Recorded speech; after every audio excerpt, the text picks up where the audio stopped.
ನಮೋ ಭಗವತೆ ವಾಸುದೇವಾಯ.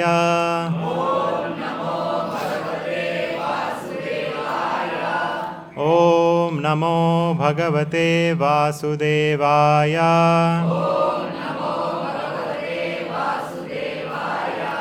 ಓಂ ನಮೋ ಭಗವತೆ ವಾಸುದೇವಾಯ. ನಾರಾಯಣಂ ನಮಸ್ಕೃತ್ಯ ನರಂ ಚೈವ ನರೋತ್ತಮಂ ದೇವೀಂ ಸರಸ್ವತೀಂ ವ್ಯಾಸಂ ತತೋ ಜಯಮುದೀರಯೇತ್. ನಷ್ಟಪ್ರಾಯೇಷು ಅಭದ್ರೇಷು ನಿತ್ಯಂ ಭಾಗವತ ಸೇವಯಾ. ಭಗವತಿ ಉತ್ತಮ ಶ್ಲೋಕೆ ಭಕ್ತಿರ್ಭವತಿ ನೈಷ್ಟಿಕಿ. ಶ್ರೀಮದ್ ಭಾಗವತ ಮೊದಲನೇ ಸ್ಕಂದ ಅಧ್ಯಾಯ 16 6ನೇ ಶ್ಲೋಕ. ಅಥವಾಸ್ಯ ಪದಾಂಭೋಜ ಅಥವಾಸ್ಯ ಪದಾಂಭೋಜ ಮಕರಂದ ಲಿಹಾಂ ಸತಾಂ ಮಕರಂದ ಲಿಹಾಂ ಸತಾಂ ಕಿಮನ್ಯೈಃ ಅಸದಾಲಾಪೈಃ ಕಿಮನ್ಯೈರಸದಾಲಾಪೈಃ ಆಯುಷಃ ಯದಸದ್ ವ್ಯಯಃ ಆಯುಷೋ ಯದಸದ್ವ್ಯಯಃ. ಅಥವಾಸ್ಯ ಪದಾಂಭೋಜ ಮಕರಂದಲಿಹಾಂ ಸತಾಂ ಕಿಮನ್ಯೈರಸದಾಲಾಪೈಃ ಆಯುಷೋ ಯದಸದ್ವ್ಯಯಃ. ಅಥವಾಸ್ಯ ಪದಾಂಭೋಜ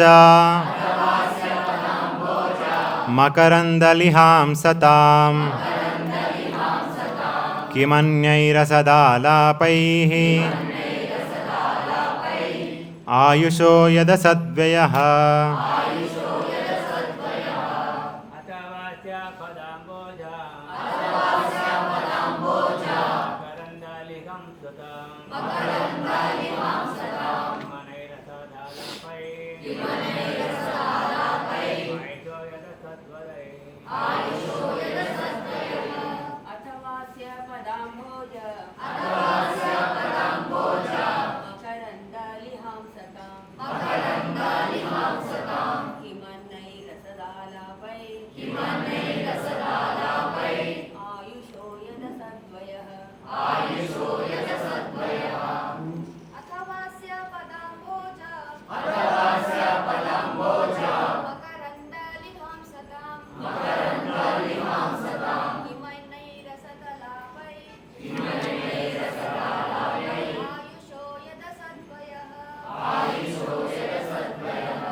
ಅಥವಾ ಬೇರೆ ತೆರನಾಗಿದ್ದರೆ ಅಸ್ಯ ಅವನ ಶ್ರೀಕೃಷ್ಣನ ಪದ ಅಂಬೋಜ ಪಾದಕಮಲಗಳ ಮಕರಂದ ಲಿಹಾಂ ಮಕರಂದವನ್ನು ಆಸ್ವಾದಿಸುವ ಸತಾಂ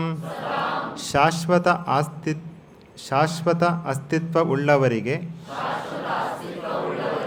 ಕಿಮನ್ಯೈಃ ಬೇರೆಯವರಿಂದ ಏನು ಉಪಯೋಗ ಬೇರೆ ಎದರಿಂದ ಏನು ಉಪಯೋಗ. ಅಸತ್ ಭ್ರಾಂತಿಯ ಆಲಾಪೈಃ ವಿಷಯಗಳಿಂದ ಆಯುಷಃ ಆಯುರ್ದಾಯದ ಯತ್ ಯಾವ ಅದು ಅಸದ್ವ್ಯಯಃ ಅನಗತ್ಯಹರಣ. ಅನುವಾದ ಮತ್ತು ಭಾವಾರ್ಥ ಜಗದ್ಗುರು ಶ್ರೀಲ ಪ್ರಭುಪಾದರಿಂದ. ಭಗವದ್ಭಕ್ತರು ಭಗವಂತನ ಪಾದಕಮಲಗಳಲ್ಲಿ ದೊರೆಯುವ ಜೇನಿನ ಆಸ್ವಾದನೆಗೆ ಹೊಂದಿಕೊಂಡಂಥವರು. ಒಬ್ಬನ ಅಮೂಲ್ಯ ಜೀವನವನ್ನು ಸುಮ್ಮನೆ ನಿರರ್ಥಗೊಳಿಸುವ ವಿಷಯಗಳಿಂದ ಏನು ಪ್ರಯೋಜನ? ಎಲ್ಲರೊಮ್ಮೆ ಹೇಳಿ. ಭಗವದ್ಭಕ್ತರು ಭಗವಂತನ ಪಾದಕಮಲಗಳಲ್ಲಿ ದೊರೆಯುವ ಜೇನಿನ ಆಸ್ವಾದನೆಗೆ ಹೊಂದಿಕೊಂಡಂಥವರು. ಒಬ್ಬನ ಅಮೂಲ್ಯ ಜೀವನವನ್ನು ಸುಮ್ಮನೆ ನಿರರ್ಥಕಗೊಳಿಸುವ ವಿಷಯಗಳಿಂದ ಏನು ಪ್ರಯೋಜನ? ಭಾವಾರ್ಥ ಶ್ರೀಲ ಪ್ರಭುಪಾದರಿಂದ. ಭಗವಾನ್ ಶ್ರೀಕೃಷ್ಣ ಹಾಗೂ ಆತನ ಭಕ್ತರು ಇಬ್ಬರೂ ಲೋಕೋತ್ತರ ನೆಲೆಯಲ್ಲಿರುವವರು. ಆದ್ದರಿಂದ ಭಗವಾನ್ ಕೃಷ್ಣನ ವಿಷಯ ಮತ್ತು ಆತನ ಪರಿಶುದ್ಧ ಭಕ್ತರ ವಿಷಯ ಎರಡೂ ಅಷ್ಟೇ ಒಳ್ಳೆಯದಾಗಿರುತ್ತದೆ. ಕುರುಕ್ಷೇತ್ರ ಯುದ್ಧವು ಸಂಪೂರ್ಣವಾಗಿ ರಾಜಕಾರಣ ಹಾಗೂ ರಾಜನೀತಿಯಿಂದ ಕೂಡಿರುವಂತಹುದು. ಆದರೆ ಇದು ಶ್ರೀಕೃಷ್ಣನಿಗೆ ಸಂಬಂಧಿಸಿರುವುದರಿಂದ ಭಗವದ್ಗೀತೆಯು ಜಗತ್ತಿನಾದ್ಯಂತ ಎಲ್ಲರಿಗೂ ಪೂಜ್ಯ ಹಾಗೂ ಪ್ರಿಯವಾಗಿದೆ. ಲೌಕಿಕರಿಗೆ ಐಹಿಕವಾಗಿರುವ ರಾಜಕೀಯ ಶಾಸ್ತ್ರ, ಅರ್ಥಶಾಸ್ತ್ರ, ಸಮಾಜಶಾಸ್ತ್ರ ಇತ್ಯಾದಿಗಳನ್ನು ತೆಗೆದುಹಾಕುವ ಅಗತ್ಯವಿಲ್ಲ. ಭಗವಂತನೊಡನೆ ನಿಜ ಸಂಬಂಧ ಹೊಂದಿರುವ ಪರಿಶುದ್ಧ ಭಕ್ತನ ಪಾಲಿಗೆ ಭಗವಂತನ ಅಥವಾ ಆತನ ಭಕ್ತರಿಗೆ ಸಂಬಂಧಿಸಿದ ಐಹಿಕ ಸಂಗತಿಗಳು ದಿವ್ಯವಾದುದೇ ಆಗಿರುತ್ತದೆ.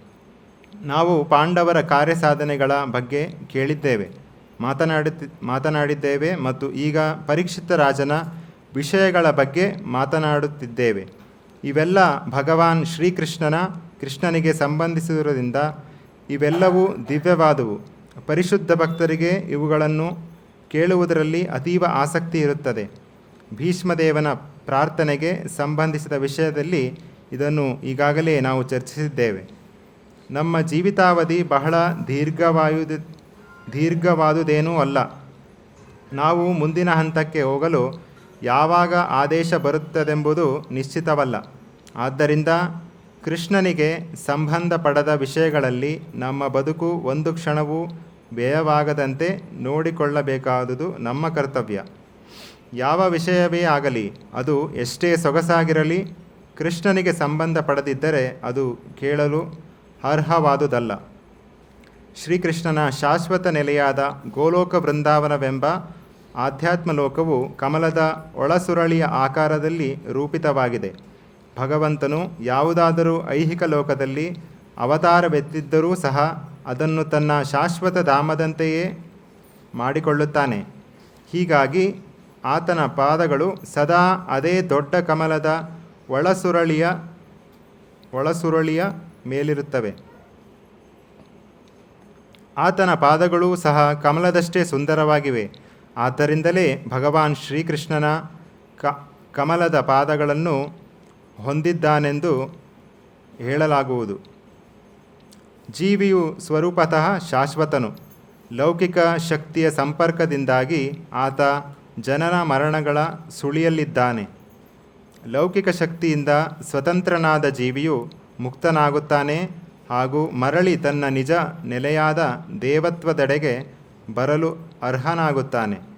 ನಮ್ಮ ಲೌಕಿಕ ಶರೀರಗಳನ್ನು ಬದಲಾಯಿಸಿಕೊಳ್ಳದೆ ಯಾರು ನಿರಂತರವಾಗಿ ಬದುಕುವ ಅಪೇಕ್ಷೆಯುಳ್ಳವರಾಗಿರುತ್ತಾರೋ ಅವರು ಶ್ರೀಕೃಷ್ಣ ಮತ್ತು ಆತನ ಭಕ್ತರಿಗೆ ಸಂಬಂಧಿಸಿದ ವಿಷಯವಲ್ಲದೆ ಇತರ ವಿಷಯಗಳಲ್ಲಿ ತಮ್ಮ ಅಮೂಲ್ಯ ಸಮಯವನ್ನು ವ್ಯರ್ಥ ಮಾಡಬಾರದು. ಇಲ್ಲಿಗೆ ಭಾವಾರ್ಥ ಮುಕ್ತಾಯ. ಓಂ ಅಜ್ಞಾನತಿಮಿರಾಂಧಸ್ಯ ಜ್ಞಾನಾಂಜನಶಲಾಕಯಾ ಚಕ್ಷುರುನ್ಮೀಲಿತಂ ಯೇನ ತಸ್ಮೈ ಶ್ರೀಗುರವೇ ನಮಃ. ನಮಃ ಓಂ ವಿಷ್ಣುಪಾದಾಯ ಕೃಷ್ಣಪ್ರೇಷ್ಠಾಯ ಭೂತಲೇ ಶ್ರೀಮತೆ ಭಕ್ತಿವೇದಾಂತಸ್ವಾಮಿನ್ನಿತಿ ನಾಮಿನೇ. ನಮಸ್ತೆ ಸಾರಸ್ವತೆ ದೇವೇ ಗೌರವಾಣಿ ಪ್ರಚಾರಿಣೆ ನಿರ್ವಿಶೇಷ ಶೂನ್ಯವಾದಿ ಪಾಶ್ಚಾತ್ಯದೇಶತಾರಿಣೆ. ಜಯ ಶ್ರೀ ಕೃಷ್ಣ ಚೈತನ್ಯ ಪ್ರಭು ನಿತ್ಯಾನಂದ ಶ್ರೀ ಅದ್ವೈತ ಗದಾಧರ ಶ್ರೀವಾಸಾದಿ ಗೌರಭಕ್ತವೃಂದ. ಹರೇ ಕೃಷ್ಣ ಕೃಷ್ಣ ಕೃಷ್ಣ ಹರೇ ಹರೇ, ಹರೇ ರಾಮ ರಾಮ ರಾಮ ಹರೇ ಹರೇ. ನಾವು ಶ್ರೀಮದ್ ಭಾಗವತದ ಮೊದಲನೇ ಸ್ಕಂದ 16ನೇ ಅಧ್ಯಾಯ ಪರೀಕ್ಷಿತ ಕಲಿಯುಗವನ್ನು ಸ್ವೀಕರಿಸಿದ ರೀತಿ, ಅದರ ಬಗ್ಗೆ ಚರ್ಚಿಸ್ತಾ ಇದ್ದೇವೆ. ಇವತ್ತಿನ 6ನೇ ಶ್ಲೋಕದಲ್ಲಿ ಹೇಳುವ ಹಾಗೆ, ಭಗವತ್ ಭಕ್ತರು ಯಾವಾಗಲೂ ಭಗವಂತನ ಪಾದಕಮಲಗಳಲ್ಲಿ ದೊರೆಯುವ ಜೇನಿನ ಆಸ್ವಾದನೆಗೆ ಹೊಂದಿಕೊಂಡಿರ್ತಾರೆ.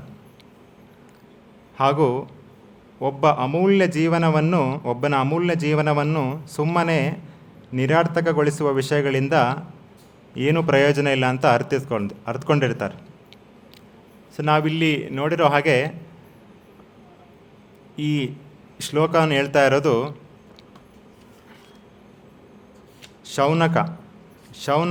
ಶೌನಕ ಮುನಿ ಸೂತ ಗೋಸ್ವಾಮಿಗೆ ಕೇಳ್ತಾ ಇದ್ದಾನೆ 5ನೇ ಶ್ಲೋಕ ಮತ್ತು 6ನೇ ಶ್ಲೋಕದಲ್ಲಿ.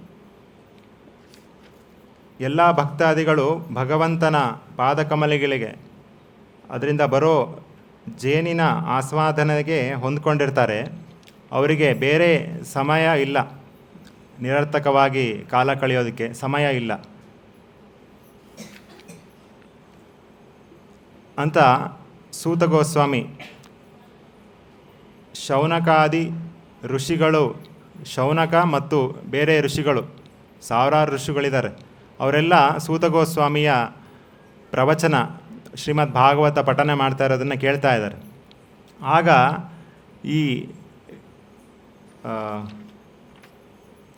ಈ ಮಾತು ಬರುತ್ತೆ. ಅವರು 1000 ವರ್ಷಗಳ ಕಾಲ ಈ ಯಜ್ಞ ಮಾಡಿದ್ದಾರೆ. ಯಾವ ಯಜ್ಞ? ಸಂಕೀರ್ತನೆ, ಭಗವಂತನ ನಾಮ ಕೇಳಿಸ್ಕೊಳೋದು, ಭಗವಂತನ ಲೀಲೆ ಕೇಳಿಸ್ಕೊಳೋದು, ಭಗವಂತನ ಕತೆ, ಇದರ ಬಗ್ಗೆ ಕೇಳಿಸ್ಕೊಳೋದೇ ಒಂದು ಯಜ್ಞ. ಇದು ಯಾವಾಗ ನಡೆದಿದೆ ಅಂದರೆ 5000 ವರ್ಷಗಳ ಹಿಂದೆ. ನಮಗೆಲ್ಲ ಗೊತ್ತಿರೋ ಹಾಗೆ ಅದಕ್ಕಿಂತ ಮುಂಚೆ ಪರೀಕ್ಷಿತ್ ಮಹಾರಾಜ ಶುಕದೇವ ಗೋಸ್ವಾಮಿ, ವ್ಯಾಸದೇವರ ಮಗನಾದ ಶುಕದೇವರಿಂದ ಈ ಶ್ರೀಮದ್ ಭಾಗವತವನ್ನು ಕಲ್ತಿರ್ತಾನೆ. ನಂತರ ಇಲ್ಲಿ ಶೌನಕಾದಿ ಋಷಿಗಳು ಸೂತ ಗೋಸ್ವಾಮಿಯಿಂದ ಅದೇ ಭಾಗವತವನ್ನು ಶ್ರವಣ ಮಾಡ್ತಾ ಇದ್ದಾರೆ. ಸೊ ಈ ಕಲಿಯುಗ ಇನ್ನೇನು ಬರ್ತಾ ಇದೆ. ಪರೀಕ್ಷಿತ್ ಮಹಾರಾಜ ಮತ್ತೆಲ್ಲ ಪಾಂಡವರೆಲ್ಲ ಹೋಗಿದ್ದಾರೆ ಈ ಭೂಲೋಕ ಬಿಟ್ಟು. ಸೊ ಕಲಿಯುಗ ಇನ್ನೇನು ಬಂದಿದೆ. ಹಾಗಾಗಿ ಕಲಿಯುಗದಲ್ಲಿ ಜನರ ಲಕ್ಷಣಗಳು ಯಾವ ಥರ ಇರ್ತವೆ ಅಂದರೆ, ಅಲ್ಪ ಆಯುಸ್ಸು, ತುಂಬ ಆಯಸ್ಸು ಕಮ್ಮಿ. ಮುಂಚೆ ಅದರಿಂದಿನ ದ್ವಾಪರ ಯುಗದಲ್ಲಿ 1000 ವರ್ಷ ಬದುಕ್ತಾಯಿದ್ರು. ಇಲ್ಲಿ 1000 ವರ್ಷ ಯಜ್ಞ ಮಾಡಿದ್ದಾರೆ. ಆದರೆ ಇವಾಗ 100 ವರ್ಷ ಬದುಕೋದೇ ಜಾಸ್ತಿ. ಸೊ ಅಲ್ಪ ಆಯುಷಃ, ನಮಗೆ ಆಯಸ್ಸು ಕಡಿಮೆ. ಅದಾದಮೇಲೆ ಸುಮಂದ ಮತಯೋ ಅಲ್ಪ ಭಾಗ್ಯ ಅಂತಾರೆ.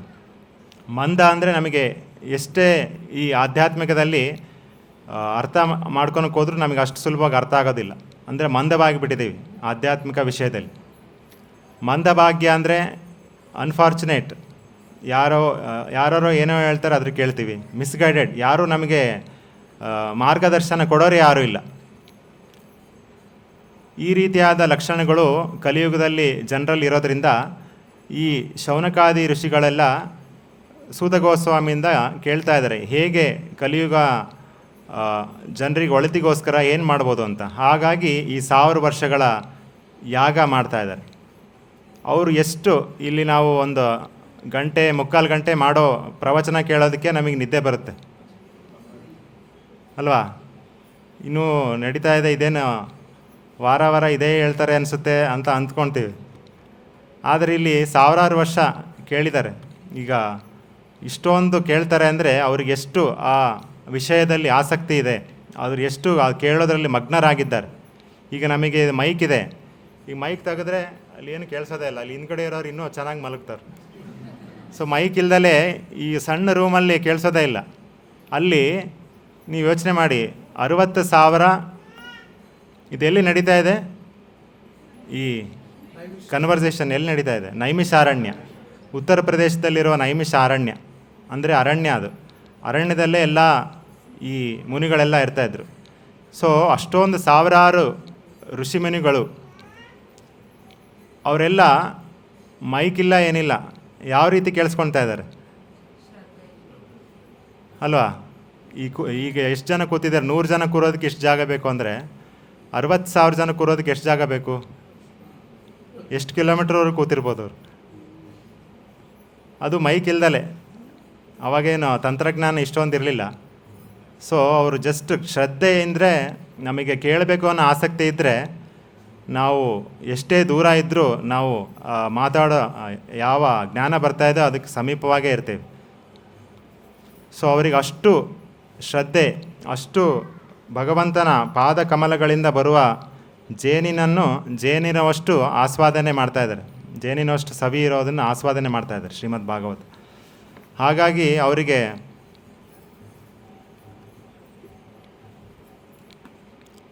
ಅವರಿಗೆ ನಿದ್ದೆ ಬರಲ್ಲ. ಈಗ ಶ್ರೀಮದ್ ಭಾಗವತವನ್ನು 7 ದಿನ ಕೇಳಿದ್ದಾರೆ ಪರೀಕ್ಷಿತ್ ಮಹಾರಾಜರು. ಹಗಲು ಇರುಳು ಅನ್ನದೇ ಕೇಳ್ತಾ ಇದ್ದಾರೆ.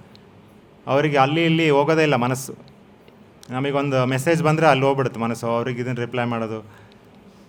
ಆದರೆ ಇಷ್ಟು ನಿರರ್ಗಳವಾಗಿ ಭಾಗವತ ಶ್ರವಣ ಮಾಡ್ತಾ ಇದ್ದಾರೆ ಅಂದರೆ ಅವರಿಗೆ ಎಷ್ಟು ಆಸಕ್ತಿ ಈ ಕೃಷ್ಣನ ಮೇಲೆ. ಯಾಕಂದರೆ ಭಾಗವತದಲ್ಲೆಲ್ಲ ಇರೋದೆಲ್ಲ ಬರೀ ಕೃಷ್ಣನ ಬಗ್ಗೆ, ವಿಷ್ಣುವಿನ ಬಗ್ಗೆ, ಅವನ ಲೀಲೆಗಳು, ಅವನು ಯಾರು, ಅವನು ಹೇಗೆ ಭಗವಂತ, ಇದ್ರ ಬಗ್ಗೆನೇ ಎಲ್ಲ ಇರೋದು. ಎಷ್ಟೊಂದು ವೇದಗಳಿದೆ, ವೇದ ಪುರಾಣ ಉಪನಿಷತ್ತು ಎಲ್ಲ ಇದೆ. ಅದರಲ್ಲಿ ಇಷ್ಟು ನಿರ್ದಿಷ್ಟವಾಗಿ ಕೃಷ್ಣನ ಬಗ್ಗೆ ಎಲ್ಲೂ ವ್ಯಾಸದೇವರು ವಿವರಣೆ ಕೊಟ್ಟಿಲ್ಲ. ಹಾಗಾಗಿ ನಾರದ ಮುನಿಗಳು ಹೇಳ್ತಾರೆ, ನೀನು ಶ್ರೀಮದ್ ಭಾಗವತ ಬರಿಬೇಕು, ಅದರಲ್ಲಿ ಕೃಷ್ಣನ ಬಗ್ಗೆ ಕೂಲಂಕುಷವಾಗಿ ಹೇಳಬೇಕು, ಆವಾಗ ಜನರಿಗೆ ಒಳಿತಾಗುತ್ತೆ ಅಂತ ಹೇಳ್ತಾರೆ. ಸೊ ಹಾಗಾಗಿ ಈ ಶ್ರೀಮದ್ ಭಾಗವತ ಪುರಾಣ ಅಮಲ ಪುರಾಣ, ಕೃಷ್ಣನ ಬಗ್ಗೆ ಇದೆ. ತುಂಬ ಕೃಷ್ಣನ ಬಗ್ಗೆ, ಎಲ್ಲ ಕೃಷ್ಣನ ಬಗ್ಗೆನೇ ಇರೋದು. ಸೊ ನಾವು ಕೃಷ್ಣನ ಬಗ್ಗೆ ಇವರು ಕೇಳ್ತಾ ಇದ್ದಾರೆ ಶ್ರೀಮದ್ ಭಾಗವತದಲ್ಲಿ. ಎಷ್ಟು ಕೇಳಿದರೂ ಅವ್ರಿಗೆ ಇನ್ನೂ ಆಸಕ್ತಿ ಜಾಸ್ತಿ ಆಗ್ತಾಯಿದೆ. ಯಾಕೆ ಅಂದರೆ ಕೃಷ್ಣ ಅನ್ನೋ ಪದದಲ್ಲೇ ಇದೆ, ಆಕರ್ಷ ಇತಿ ಕೃಷ್ಣ ಅಂತ. ಆಕರ್ಷಣೆ, ಅವನು ನೋಡಿದರೆ ಆಕರ್ಷಣೆ ಆಗುತ್ತೆ, ಅವನ ಲೀಲೆಗಳು ಕೇಳಿದರೆ ಆಕರ್ಷಣೆ ಆಗುತ್ತೆ. ಸೊ ಮಹಾಭಾರತದಲ್ಲಿ ಒಂದು ಶ್ಲೋಕ ಹೇಳ್ತಾರೆ, ಕೃಷಿರ್ ಭೂವಾಚಕ ಶಬ್ದ ನಶ್ಚ ನಿವೃತ್ತಿ ವಾಚಕ ತಯೋರೈಕ್ಯಂ ಪರಂ ಬ್ರಹ್ಮ ಕೃಷ್ಣ ಇತ್ಯಭಿಧೀಯತೆ ಅಂತ. ಕೃಷಿ ಅಂದರೆ ಕೃಷ್ಣ ಅನ್ನೋ ಈ ಪದ ಎರಡು ಪದಗಳಿಂದ ಆಗಿದೆ, ಕೃಷ್ ಮತ್ತು ಣ. ಕೃಷ್ ಅಂದರೆ ಆಕರ್ಷಣೆ, ಣ ಅಂದರೆ ಯಾವಾಗಲೂ ಸಂತೋಷವಾಗಿರೋಣ ಅಂತ. ಸೊ ಕೃಷ್ಣ ಅನ್ನೋ ಪದದಲ್ಲೇ ಇದೆ ಆಕರ್ಷಣೆ, ಅದನ್ನು ಕೇಳಿದ್ರೇ ಆಕರ್ಷಣೆ ಆಗುತ್ತೆ. ಸೊ ಹಾಗಾಗಿ ಈ ಋಷಿಮುನಿಗಳೆಲ್ಲ ಅಷ್ಟೊಂದು ಆಕರ್ಷಣೆಗೊಂಡು ಈ ಭಾಗವತ ಶ್ರವಣದಲ್ಲಿ ಲೀನರಾಗಿದ್ದಾರೆ. ಸೊ ಈ ಕೃಷ್ಣನಲ್ಲಿ ಮತ್ತಿನ್ಯಾರ್ಯಾರು ಎಲ್ಲ ಭಕ್ತಾದಿಗಳು ಅಷ್ಟು ಆಕರ್ಷಿತಗೊಳ್ತಾರೆ. ಇನ್ನೊಂದು ನಾವು ಶ್ಲೋಕ ಬರುತ್ತೆ, ಕುಂತಿ ಮಹಾರಾಣಿ, ಕುಂತಿ ದೇವಿ ಎಲ್ಲ ಪಾಂಡವರ ತಾಯಿ, ಅವರು ಕೃಷ್ಣನ ಶುದ್ಧ ಭಕ್ತೆ. ಸೊ ಅವ್ರು ಹೇಳ್ತಾರೆ, ತ್ವಯಿ ಮೇ ಅನನ್ಯ ವಿಷಯ ಮತಿರ್ ಮಧುಪತೆ ಸಕೃತ್ ರತಿಂ ಉದ್ವಹತಾದದ್ದ ಗಂಗೆ ಭೋಗಂ ಉದನ್ವತಿ. ನಾವು ಹೇಗೆ ನೋಡ್ತೀವಿ ಈಗ ನದಿಗಳೆಲ್ಲ, ಗಂಗಾ ನದಿ ಹೇಗೆ ಹರಿಯುತ್ತೆ, ಸಮುದ್ರಕ್ಕೆ ಬಂದು ಸೇರುತ್ತದೆ. ಅದು ಒಂದು ಸ್ವಲ್ಪನೂ ನಿಲ್ಲೋದೇ ಇಲ್ಲ, ಸುಮ್ಮನೆ ಹರಿತಾನೇ ಇರುತ್ತೆ. ಯಾವುದೇ ಭಾನುವಾರ ಆದರೆ ರಜೆ ತೊಗೊಳಲ್ಲ, ಬೇಸಿಗೆ ಬರಲಿ ಯಾವುದೇ ಕಾಲ ಇರಲಿ, ಹರಿತಾನೇ ಇರುತ್ತೆ ಸಮುದ್ರಕ್ಕೆ. ಸೊ ಇದೇ ರೀತಿ ನಮ್ಮ ಚಿತ್ತ, ನಮ್ಮ ಮನಸ್ಸು ಸಹ ಕೃಷ್ಣನ ಬಗ್ಗೆ ಅರ್ಥ ಮಾಡ್ಕೊಳೋದಕ್ಕೆ ನಮ್ಮ ಮನಸ್ಸು ಆ ಥರ ಹರಿಬೇಕು ಅಂತ ಇಲ್ಲಿ ಕುಂತಿ ಮಹಾರಾಣಿಯವರು ಪ್ರಾರ್ಥನೆ ಮಾಡ್ತಾ ಇದ್ದಾರೆ ಕೃಷ್ಣನಿಗೆ.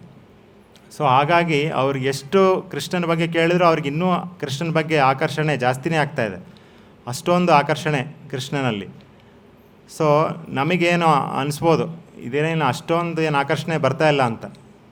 ಯಾಕೆಂದರೆ ಅದು ಹೇಳ್ತಾರಲ್ಲ, ಕಲ್ಲು ಸಕ್ಕರೆ ಸವಿ ಬಲ್ಲವರೇ ಬಲ್ಲರು ಅಂತ. ಈಗ ನಾವು ಕಲ್ಲು ಸಕ್ಕರೆ ಯಾರೋ ತಿಂದಿದ್ದಾರೆ ಅಂದರೆ ಅವರು ತುಂಬ ಚೆನ್ನಾಗಿದೆ ತಿನ್ನಿರಿ ಅಂತ ಹೇಳ್ತಾರೆ. ಭಾಳ ಚೆನ್ನಾಗಿದೆ ಅಂದರೆ ಹೌದು ತುಂಬ ಭಾಳ ಚೆನ್ನಾಗಿದೆ, ನೀವು ತಿನ್ನು ನೋಡ್ರಿ ಅಂತ. ಇಲ್ಲ ಅಷ್ಟೊಂದೇನು ಇರಲ್ಲ ಅಂತ ನಾವು ಅಂದ್ಕೊಳ್ತೀವಿ. ತಿನ್ನೋವರೆಗೂ ಗೊತ್ತಾಗಲ್ಲ ಅದು ಎಷ್ಟು ಸವಿಯಾಗಿದೆ ಅಂತ. ಹಾಗಾಗಿ ನಾವು ಬದ್ಧಾತ್ಮಗಳು ಎಷ್ಟೇ ಕೃಷ್ಣನ ಬಗ್ಗೆ ಸರಿಯಾಗಿ ಅರ್ಥ ಮಾಡ್ಕೊಳ್ದಲೆ, ಕೃಷ್ಣನ ಬಗ್ಗೆ ನಮಗೆ ಆಕರ್ಷಣೆ ಇಲ್ಲ, ಯಾಕೆಂದರೆ ಅದನ್ನು ನಾವು ಸವದೇ ಇಲ್ಲ. ಅದನ್ನು ನಾವು ಯಾವಾಗ ಕೃಷ್ಣನ ಶುದ್ಧತೆ ಬಗ್ಗೆ, ಕೃಷ್ಣನ ನಾಮ, ಕೃಷ್ಣನ ರೂಪ, ಕೃಷ್ಣನ ಲೀಲೆಗಳೆಲ್ಲ ಅರ್ಥ ಮಾಡ್ಕೊತೀವ ಶುದ್ಧ ಭಕ್ತರಿಂದ, ಆವಾಗ ನಮಗೆ ಆಕರ್ಷಣೆ ಗಂಗೆ ನದಿ ಹೇಗೆ ಸಮುದ್ರ ಸೇರುತ್ತೋ ಆ ರೀತಿ ನಮ್ಮ ಆಕರ್ಷಣೆಯೂ ಕೃಷ್ಣನ ಮೇಲೆ ಹೋಗುತ್ತೆ. ಸೊ ಮತ್ತು ನಾವು ಬೇರೆ ಬೇರೆ ಇವರು ಈ ಶ್ರೀಮದ್ ಭಾಗವತದಲ್ಲೆಲ್ಲ ಬೇರೆ ಬೇರೆ ಸಂವಾದಗಳು ನಡೀತಾ ಇದೆ. ಮೈತ್ರೇಯ ವಿದುರನಿಗೆ ಹೇಳ್ತಾ ಇದ್ದಾನೆ, ವೇದವ್ಯಾಸರು ಶುಕದೇವ ಗೋಸ್ವಾಮಿ ಅವ್ರ ಮಗನಿಗೆ ಹೇಳ್ತಾ ಇದ್ದಾರೆ, ಶುಕದೇವ ಗೋಸ್ವಾಮಿ ಪರೀಕ್ಷಿತ್ ಮಹಾರಾಜರಿಗೆ ಹೇಳ್ತಾ ಇದ್ದಾರೆ. ನೆಕ್ಸ್ಟು ಸೂತ ಗೋಸ್ವಾಮಿಗೂ ಅವರು ಅಲ್ಲಿದ್ದರು. ಸೂತ ಗೋಸ್ವಾಮಿಗಳು ಈಗ ಶೌನಕಾದಿ ಋಷಿಗಳಿಗೆ ಹೇಳ್ತಾ ಇದ್ದಾರೆ. ಅವರೆಲ್ಲ ನೋಡಿ ಎಷ್ಟು ಮಗ್ನರಾಗಿದ್ದಾರೆ ಕೇಳಿಸ್ಕೊಳೋದ್ರೆ. ಸೊ ಯಾಕೆಂದರೆ ಅಷ್ಟು ಆಕರ್ಷಣೆ ಇದೆ ಕೃಷ್ಣನಲ್ಲಿ. ಯಾಕೆ ಇಷ್ಟು ಆಕರ್ಷಣೆ ಇದೆ ಅಂದರೆ ಇಲ್ಲಿ ಹೇಳ್ತಾರೆ ಯಾರ್ಯಾರು ಇದರಿಂದ ಆಕರ್ಷಣೆಗೊಳ್ಳಿದ್ದಾರೆ ಅಂತ. ಈಗ ನಾವೊಂದು ಈಗ ಈ ಶ್ಲೋಕದಲ್ಲಿ ಹೇಳೋ ಹಾಗೆ ಹಿಂದಿನ ಶ್ಲೋಕದಲ್ಲಿ ನೋಡ್ಬೋದು, ಪರೀಕ್ಷಿತ್ ಮಹಾರಾಜ ಅವನು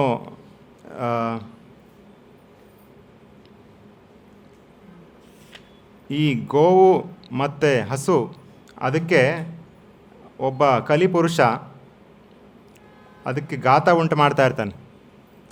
ಅದಕ್ಕೆ ಕಾಲಿಗೆ ಹೊಡಿತಾ ಇರೋದ್ರಿಂದ ಪರೀಕ್ಷಿತ್ ಮಹಾರಾಜ ಅಲ್ಲಿ ಬಂದು ಅವರಿಗೆ ಶಿಕ್ಷೆಯನ್ನು ಕೊಡ್ತಾನೆ.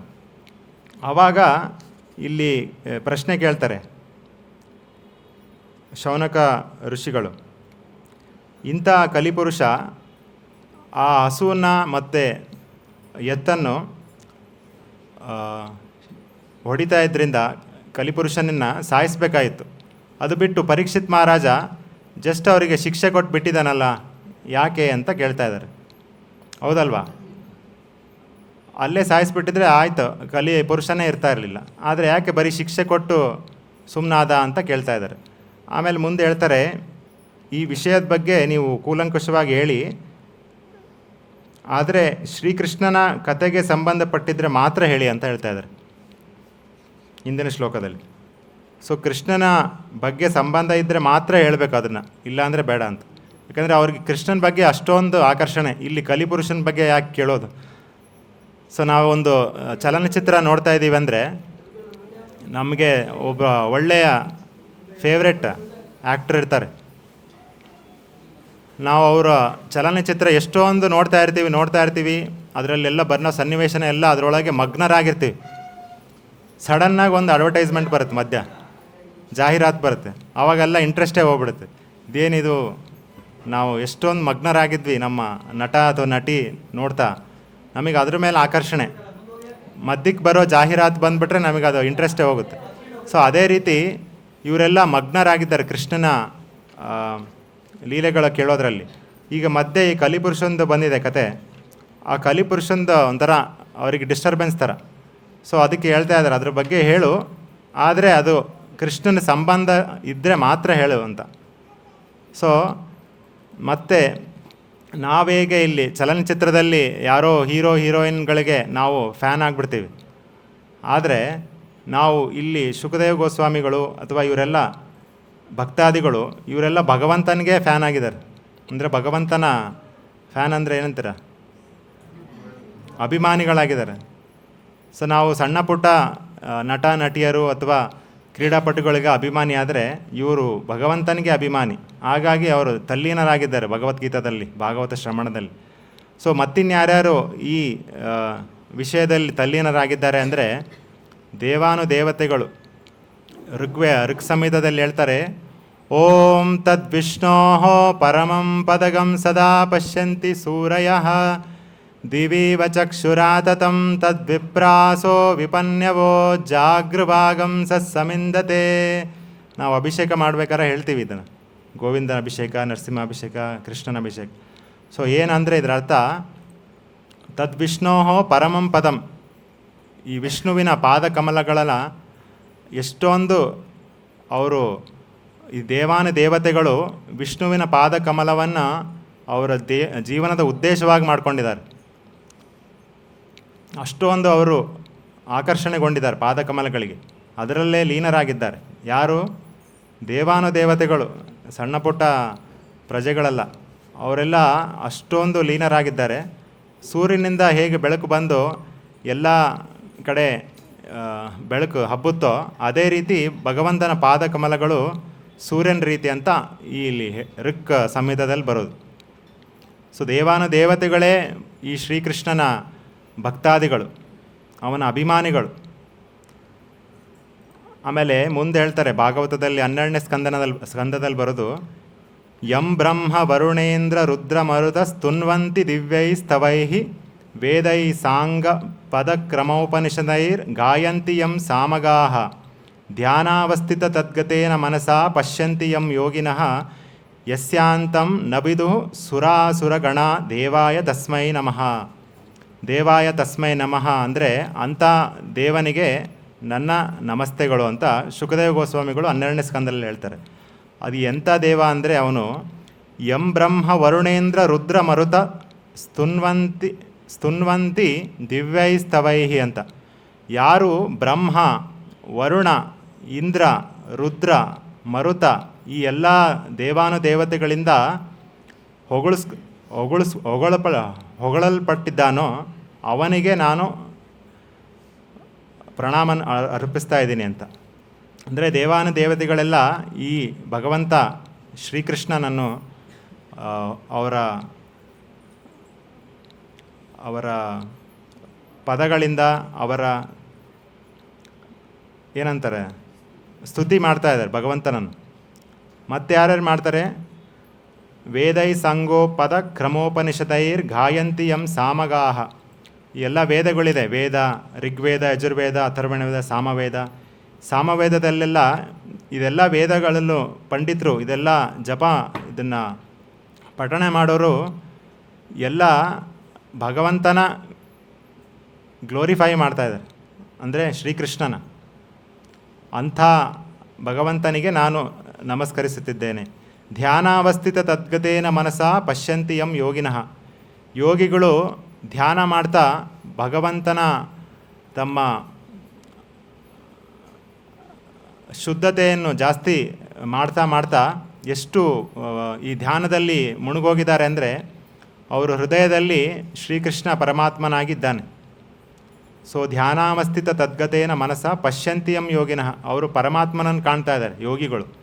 ಅಂಥ ಪರಮಾತ್ಮನಿಗೆ ನಾನು ನಮಸ್ಕರಿಸ್ತಿದ್ದೇನೆ ಅಂತ ಹೇಳ್ತಾ ಇದ್ದಾರೆ. ಅಂದರೆ ಎಲ್ಲ ದೇವಾನುದೇವತೆಗಳೆಲ್ಲ ಈ ಕೃಷ್ಣನ ಅಭಿಮಾನಿಗಳೇ. ನಾವು ಸಣ್ಣ ಪುಟ್ಟ ಚಲನಚಿತ್ರದಲ್ಲಿ ಯಾರೋ ಚಿತ್ರದಲ್ಲಿ ಅಭಿಮಾನಿ ಆಗ್ತೀವಿ, ಅಷ್ಟೊಂದು ಆಕರ್ಷಣೆಗೊಳ್ತೀವಿ. ಇವರೆಲ್ಲ ದೇವಾನುದೇವತೆಗಳು ಇಷ್ಟು ಆಕರ್ಷಣೆಗೊಳ್ತಾ ಇದ್ದಾರೆ ಕೃಷ್ಣನ ಮೇಲೆ. ಮತ್ತು ಕೃಷ್ಣಸ್ತು ಭಗವಾನ್ ಸ್ವಯಂ ಅಂತ ಭಾಗವತದಲ್ಲಿ ಬರುತ್ತೆ. ಕೃಷ್ಣನೇ ಭಗವಂತ, ಸ್ವಯಂ ಭಗವಾನ್, ಬೇರೆ ಯಾರೂ ಅಲ್ಲ. ನಮಗೆ ಎಷ್ಟೊಂದು ಕನ್ಫ್ಯೂಷನ್ ಇರುತ್ತೆ ಯಾರು ಭಗವಂತ. ಆದರೆ ಕೃಷ್ಣಸ್ತು ಭಗವಾನ್ ಸ್ವಯಂ. ಇವರೆಲ್ಲ ದೇವಾನುದೇವತೆಗಳೆಲ್ಲ ಭಗವಂತ ಕೃಷ್ಣನೇ ಅಂತ ಒಪ್ಕೊಂಡಿದ್ದಾರೆ. ಆದರೆ ಈ ಭಗವಂತನ ಡೆಫಿನಿಷನ್, ಭಗವಂತ ಅಂದರೆ ಯಾರು ಅಂದರೆ ಐಶ್ವರ್ಯಸ್ಯ ಸಮಗ್ರಸ್ಯ ವೀರ್ಯಸ್ಯ ಯಶಸ್ಶ್ರಿಯ ಜ್ಞಾನ ವೈರಾಗ್ಯಶ್ಚೈವ ಸನ್ನಂ ಭಗ ಇತಿಂಗನ ಅಂತ ಹೇಳ್ತಾರೆ ಪರಾಶರ ಮುನಿಗಳು. ಭಗವಂತ ಅಂದರೆ ಈ 6 ಆಪುಲೆನ್ಸಸ್ ಭಗ ಇರಬೇಕು. ಎಷ್ಟಿರಬೇಕು ಅಂದರೆ ಅನ್ಲಿಮಿಟೆಡ್, ಲೆಕ್ಕ ಹಾಕೋಕ್ಕೆ ಆಗಲ್ಲ, ಅಷ್ಟೊಂದು ಇರಬೇಕು. ಈಗ ಮೊನ್ನೆ ಅಂಬಾನಿ ಅವರ ಮನೆಯಲ್ಲಿ ಒಂದು ಮದುವೆ ಆಯಿತು. ಯಾವ ಅಂಬಾನಿ? ಮುಖೇಶ್ ಅಂಬಾನಿ ಅವ್ರ ಮಗ ಅಲ್ವಾ, ಅನಂತ್ ಅಂಬಾನಿ ಅವರ ಮದುವೆ ಆಯಿತು. 5,000 ಕೋಟಿ ಖರ್ಚು ಮಾಡಿ ಮದುವೆ ಮಾಡಿದ್ದಾರೆ ವಿಜೃಂಭಣೆಯಾಗಿ. ಸೊ ಈ ಭೂಲೋಕದಲ್ಲೇ ದೊಡ್ಡ ಮದುವೆ ಅಂತ ಹೇಳ್ಬೋದು. ಅಲ್ಲಿ ಯಾರ್ಯಾರು ಹೋಗಿದ್ರು ನೋಡೋದಕ್ಕೆ? ಎಲ್ಲ ಅತ್ಯಂತ ಶ್ರೀಮಂತ ಉದ್ಯಮಿಗಳು, ಚಲನಚಿತ್ರದಲ್ಲಿ ಯಾರ್ಯಾರು ಕೆಲಸ ಮಾಡ್ತಾರೋ ನಟ ನಟಿಯರು, ಫಿಲ್ಮ್ ಸ್ಟಾರ್ಸು, ಪೊಲಿಟಿಷಿಯನ್, ನಮ್ಮ ಮೋದಿಯವರು ಹೋಗಿದ್ದಾರೆ, ಪ್ರೈಮ್ ಮಿನಿಸ್ಟರು. ಇವರೆಲ್ಲ ಹೋಗ್ತಾರೆ ಅಂದರೆ ಅದು ಎಷ್ಟು ಆಕರ್ಷಣೆಗೊಂಡಿದ್ದಾರೆ ಅವ್ರ ಮೇಲೆ. ಅಷ್ಟೊಂದು ಐಶ್ವರ್ಯ, 5,000 ಕೋಟಿ ಖರ್ಚು ಮಾಡಿ ಮದುವೆ ಮಾಡ್ತಾರೆ ಅಂದರೆ. ಈ 5,000 ಕೋಟಿ ಏನಿಲ್ಲ ಶ್ರೀ ಕೃಷ್ಣನ ಐಶ್ವರ್ಯ ಮುಂದೆ. ಐಶ್ವರ್ಯಸ್ಯ ಸಮಗ್ರಸ್ಯ, ಈ ಭೂಮಂಡಲನೇ ಭಗವಂತಂದು, ಈ ಬ್ರಹ್ಮಾಂಡನೇ ಭಗವಂತಂದು. ಅನಂತ ಕೋಟಿ ಬ್ರಹ್ಮಾಂಡ ಅಂತಾರೆ. ಎಷ್ಟೊಂದು ಬ್ರಹ್ಮಾಂಡಗಳೆಲ್ಲ ಭಗವಂತನಿಗೆ ಸಾಸಿವೆ ಕಾಳು ಸಮ. ಅಂಥ ಭಗವಂತನ ಮತ್ತೇನೇನಿದೆ ಭಗವಂತನ ಹತ್ರ? ಸಮಗ್ರಸ್ಯ ವೀರ್ಯ ಅಂದರೆ ಅವನ ಹತ್ರ ಇರೋ ಅಷ್ಟೊಂದು ಶಕ್ತಿ, ಅಪರಿಮಿತವಾದ ಶಕ್ತಿ. ಅಪರಿಮಿತವಾದ ಯಶಸ್ಸು ಅಂದರೆ ಫೇಮಸ್, ತುಂಬ ಪ್ರಸಿದ್ಧ. ಶ್ರಿಯ ಅಂದರೆ ಅಪರಿಮಿತವಾದ ಸೌಂದರ್ಯ ಭಗವಂತನಲ್ಲಿದೆ, ಯಾರೇ ನೋಡಿದರೂ ಆಕರ್ಷಣೆಗೊಳ್ತಾರೆ. ಅಂದರೆ ಯಶಸ್ಸು. ಜ್ಞಾನ ಅಂದರೆ ಜ್ಞಾನ, ಅವನಲ್ಲಿರೋ ಜ್ಞಾನನೇ ಎಲ್ಲ ಜ್ಞಾನಗಳ ಸಾರ ಅಲ್ಲೇ ಇದೆ, ಸಾಗರ.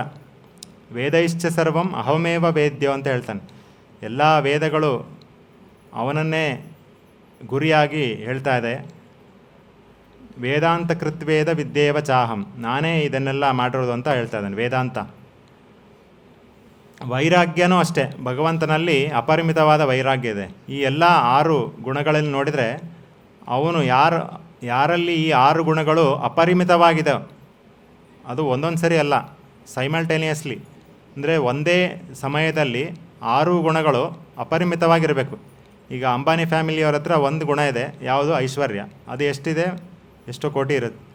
ಅದಾದಮೇಲೆ ಸೌಂದರ್ಯ ಇದೆನಾ? ಅಥವಾ ರಿನನ್ಸಿಯೇಷನ್ ಅಂದರೆ ವೈರಾಗ್ಯ ಇದೆನಾ? ಸೊ ಒಂದಿರುತ್ತೆ, ಒಂದಿರಲ್ಲ, ಅದು ಲಿಮಿಟೆಡ್ ಆಗಿರುತ್ತೆ. ಆದರೆ ಅಪರಿಮಿತವಾಗಿ ಎಲ್ಲ ಒಂದೇ ಸರಿ ಒಬ್ಬನಲ್ಲೇ ಇದ್ದರೆ ಅವನು ಭಗವಾನ್ ಅಂತ ಹೇಳ್ತಾರೆ. ಅವನು ಯಾರು? ಕೃಷ್ಣಸ್ತು ಭಗವಾನ್ ಸ್ವಯಂ. ಅಂಥ ಭಗವಂತನಲ್ಲಿ ನಾವು ಎಷ್ಟು ಆಕರ್ಷಣೆಗೊಳ್ಬೇಕು. ಸೊ ಈ ದೇವತೆಗಳೆಲ್ಲ ಅಷ್ಟು ಆಕರ್ಷಣೆಗೊಂಡಿದ್ದಾರೆ, ಅಷ್ಟೊಂದು ಕೇಳ್ತಾ ಇದ್ದಾರೆ. ಅಂದರೆ ಅವ್ರಿಗೆ ಗೊತ್ತು ಇವನು ಭಗವಂತ, ಅವನ ಆಕರ್ಷಣೆಗೊಳ್ಳೋಕ್ಕೆ ಅರ್ಹನಾದವನು ಅಂತ. ಹಾಗಾಗಿ ಅವರೆಲ್ಲ ಅವನ ಅಭಿಮಾನಿಗಳಾಗಿದ್ದಾರೆ. ಸೊ ನಾವು ಯಾವುದೋ ಚಲನಚಿತ್ರದ ನಟರ ಅಭಿಮಾನಿ ಆದರೆ ನಾವೇನೋ ಅವ್ರ ಮನೆಗೆ ಒಂದು ಸರಿ ನೋಡ್ಕೊಂಬರೋಣ, ನಾನು ತುಂಬ ದೊಡ್ಡ ಅಭಿಮಾನಿ ಅಂತ ಹೋದರೆ ಏನಾಗುತ್ತೆ? ಸೆಕ್ಯೂರಿಟಿ ಅವರು ಹೋಗಪ್ಪ ನಿಂತಾರೆ, ಎಷ್ಟೊಂದು ಜನ ಇದ್ದಾರೆ, ನಾಳೆ ಬಾ ಅಂತ ಹೇಳ್ತಾರೆ. ಆದರೆ ನಾವು ಶ್ರೀಕೃಷ್ಣನ ಅಭಿಮಾನಿ ಆದರೆ ಏನಾಗುತ್ತೆ? ನಾವು ವೈಕುಂಠ ಲೋಕಕ್ಕೆ ಹೋದರೆ ಭಗವಂತನೇ ಬಾಗಿಲಿಗೆ ಬಂದು ನಿಲ್ತಾನೆ. ನಾವು ನಮ್ಮಾಳ್ವಾರವ್ರ ಕತೆ ಕೇಳ್ತೀವಿ, ವೈಕುಂಠ ಏಕಾದಶಿ ಮಾಡ್ತೀವಲ್ಲ, ನಮ್ಮಾಳ್ವಾರವ್ರು ಬರ್ತಾ ಇದ್ದಾರೆ ಅಂತ ಭಗವಂತನೇ ವೈಕುಂಠದ ದ್ವಾರಕ್ಕೆ ಬಂದು ನಿಂತಿದ್ದಾನೆ ಅವ್ರನ್ನ ಕರ್ಕೊಂಡು ಹೋಗೋದಕ್ಕೆ. ಅದೇ ನಾವು ಸಾಮಾನ್ಯ ಚಲನಚಿತ್ರ ನಟರ ಅಥವಾ ಬೇರೆ ಅಭಿಮಾನಿ ಆದರೆ ಸೆಕ್ಯೂರಿಟಿಯವರು ಹೊರಗೆ ಕಳಿಸ್ತಾರೆ. ಸೊ ನಾವು ಯೋಚನೆ ಮಾಡಬೇಕು, ಯಾರು ಅಭಿಮಾನಿ ಆಗಬೇಕು, ಯಾರು ಭಕ್ತನಾಗಬೇಕು, ಯಾರನ್ನು ನಾವು ಆರಾಧಿಸಬೇಕು ಅಂತ. ಸೊ ಹಾಗಾಗಿ ನಮ್ಮ ಜೀವನ ಎಷ್ಟು ನಾವು ಬುದ್ಧಿಯಿಂದ, ಎಷ್ಟು ಜ್ಞಾನದಿಂದ ನಡೆಸಬೇಕು ಅನ್ನೋದನ್ನು ಇದರಿಂದ ನೋಡ್ಬೋದು. ಈ ಶ್ಲೋಕದಲ್ಲಿ ಬರೋ ಪದ ಕಿಮನ್ನೈರ್ ಅಸದ್ ಆಲಾಪೈಹಿ ಅಂತ. ಅಸದ್ ಆಲಾಪ, ಅಸದ್ ಅಂದರೆ ಸತ್ ಅಂದರೆ ಪರ್ಮನೆನ್ಸ್, ಅಸತ್ ಅಂದರೆ ಶಾಶ್ವತವಾದದ್ದಲ್ಲ, ಅಶಾಶ್ವತ. ಸತ್ ಅಂದರೆ ಶಾಶ್ವತ. ಸೊ ಅಸತ್ ವಿಷಯದಲ್ಲಿ ನಾವು ಆಲಾಪ ಮಾಡಬಾರ್ದು ಅಂತ ಇಲ್ಲಿ ಹೇಳ್ತಾ ಇದ್ದಾರೆ. ಅಲ್ಲಿ ಮೊದಲನೇ ಲೈನ್, 2ನೇ ಲೈನಲ್ಲಿ ಅಸದ್ ಆಲಾಪೈ. ಸೊ ಜೀವನದ ಉದ್ದೇಶ ಏನು ಅಂತ ಬೃಹದಾರಣ್ಯಕೋಪನಿಷದಲ್ಲಿ ಹೇಳ್ತಾರೆ. ನಾವೆಲ್ಲ ಸ್ಕೂಲ್ಗಳಲ್ಲೆಲ್ಲ ಚೆನ್ನಾಗಿ ಕೇಳಿರ್ತೀವಿ.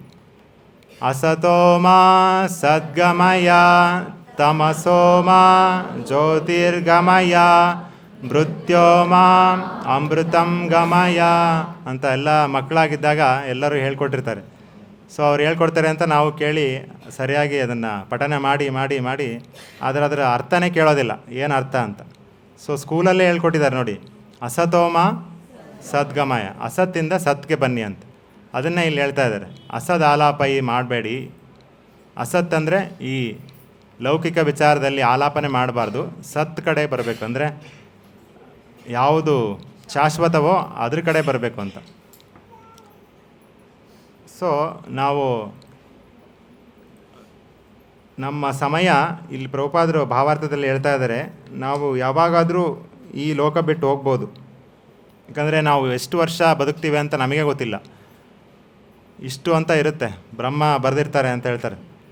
ಅಷ್ಟು ವರ್ಷ ಆದಮೇಲೆ ಒಂದು ಸೆಕೆಂಡು ನಾವು ಇರೋಕ್ಕಾಗಲ್ಲ. ಇಷ್ಟು ವರ್ಷ ಅಂದರೆ ಅಷ್ಟೇ ವರ್ಷ, ಒಂದು ನಾವು ಕ್ಷಣನೂ ನಾವು ಜಾಸ್ತಿ ಮಾಡ್ಕೊಳಕ್ಕಾಗಲ್ಲ. ಹಾಗಾಗಿ ಪ್ರತಿ ಕ್ಷಣವೂ ನಾವು ಈ ಸತ್ ವಿಷಯಗಳ ಬಗ್ಗೆ ನಾವು ಕೆಲಸ ಮಾಡಬೇಕು. ಅಸತ್ ವಿಷಯಗಳನ್ನು ಕಮ್ಮಿ ಮಾಡ್ತಾ ನಾವು ದಿನನಿತ್ಯ ನೋಡ್ತೀವಿ ಎಷ್ಟು 24 ಗಂಟೆ ಇದೆ. 24 ಗಂಟೆನಲ್ಲಿ ನೀವು ಯೋಚನೆ ಮಾಡಿ, ಇವತ್ತು ಹೋಗಿ ಮನೆಗೆ ಲೆಕ್ಕ ಹಾಕಿ ಎಷ್ಟು ಗಂಟೆ ನೀವು ಅಸದ್ ಆಲಾಪದಲ್ಲಿ ಕಳೀತಾ ಇದ್ದೀರಾ, ಎಷ್ಟು ಗಂಟೆ ಸತ್ ಆಲಾಪದಲ್ಲಿ ಕಳೀತಾ ಇದ್ದೀರಾ ಅಂತ. ಸೊ ಆವಾಗ ನಿಮಗೆ ಗೊತ್ತಾಗುತ್ತೆ ನಿಮ್ಮ ರಿಪೋರ್ಟ್.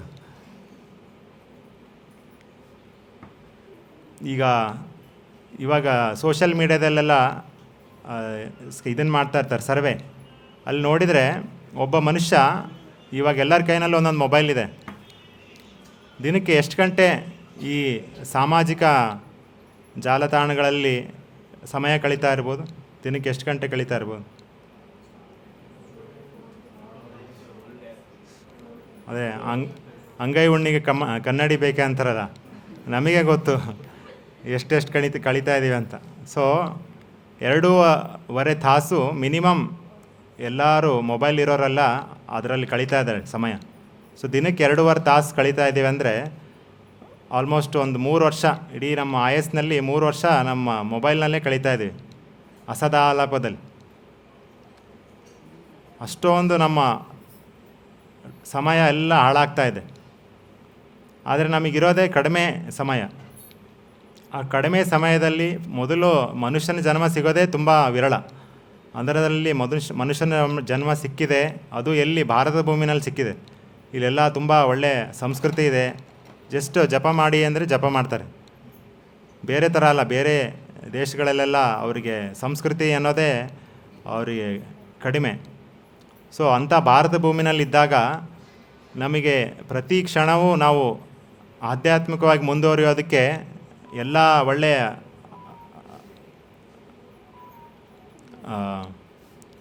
ಸೌಲಭ್ಯಗಳೆಲ್ಲ ಇದೆ. ಅದನ್ನು ನಾವು ಉಪಯೋಗಿಸ್ಕೋಬೇಕು. ನಾವೇನಂತೀವಿ, ಒಬ್ಬೊಬ್ಬರು ಏನು ಇವಾಗೇನು ಅಷ್ಟು ಅರ್ಜೆಂಟ್ ಏನಿಲ್ಲ, ಆರಾಮ ಮಾಡ್ಬೋದು ಅಂತ. ಸೊ ಅದಕ್ಕೆ ನಾವು ಗೌಡಿಯ ವೈಷ್ಣವದಲ್ಲಿ ನಾವು ಏನು ಕಲಿಬೋದು ಅಂದರೆ,